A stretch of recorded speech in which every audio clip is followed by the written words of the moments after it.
Her integrity and morality.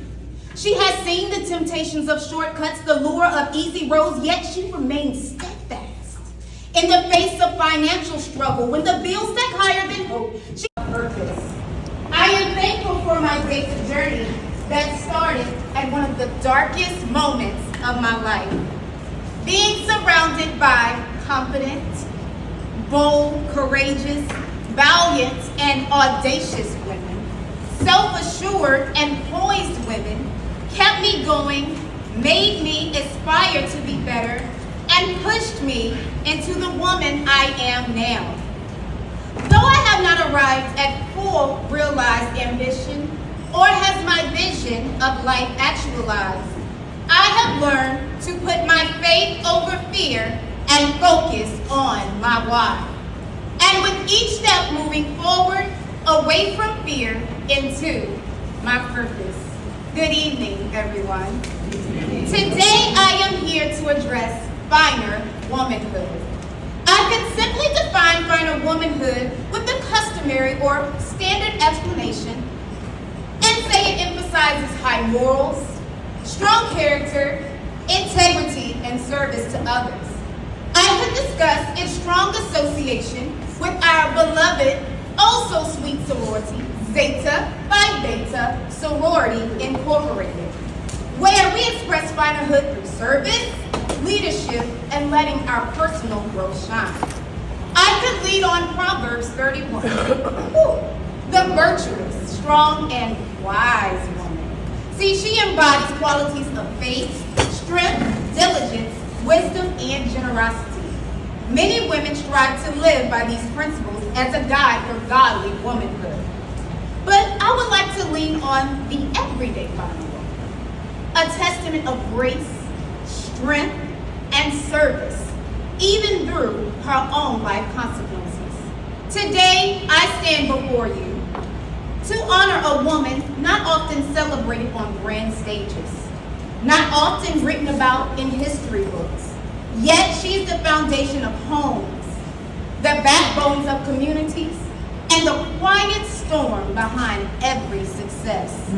She is the everyday finer woman, not just a title, but living, breathing testament of grace under pressure, wisdom in storms, and love in the midst of struggle.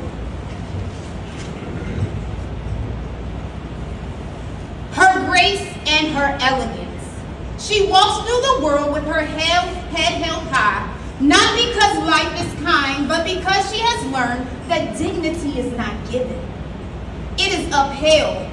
Through sickness may visit her body, though exhaustion may knock her door, she refuses to bow to despair. She carries herself with confidence, not because life is easy, but because she chooses to move with purpose despite the weight that is on her shoulders. Her integrity and morality. She has seen the temptations of shortcuts, the lure of easy roads, yet she remains steadfast. In the face of financial struggle, when the bills stack higher than hope, she does not compromise her values, no. She teaches children the power of honesty, the beauty of fairness, and the strength of a name that is untarnished. Her choices may not always be easy, but they're always honorable. Her intelligence and her wisdom. She does not simply endure, she learns, she grows, and she rises through the chaos of raising children, through the demands of a career, through the ever-changing tides of the economy. She remains a student of life. She seeks knowledge not just for herself, but to uplift those around her. She is the mother teaching life lessons at the dinner table, the entrepreneur turning dreams into reality, the leader making decisions with clarity and courage. Let's talk about her. Her compassion and her service. Even when her own cup is half empty, she pours into others. She holds the hands of the sick. She speaks life into the weary. She feeds those who are hungry, but not just food, but for hope.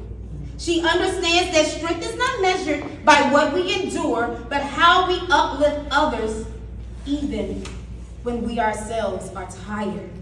She turns her pain into purpose, her struggles into service, her strength and resilience. She has faced storms that threaten to break her, yet she stands. Depression may whisper lies in her ear. She fights back with faith, with fortitude, with fire of a woman who refuses to be defined by darkness. She has learned that resilience is not the absence of struggle, but the refusal to surrender to it. She wakes up each day with the courage to try again, to love again, and to hope again. So today, I do not speak of final womanhood as an ideal. I speak of her, the mother. I speak of her, the sister. I speak of her, the daughter and the friend. The woman who balances burdens, yet still finds time to dream. The woman who leads without title, serves without seeking recognition, and loves without condition. Sorors, friends, she is you. She is us. And for that, she is worthy of honoring every single day. May we continue to rise, to lead, and to serve. May we walk in grace, stand in strength, and shine in wisdom. You don't have to be perfect to be powerful. Just keep growing. For we are, and we always be, finer women.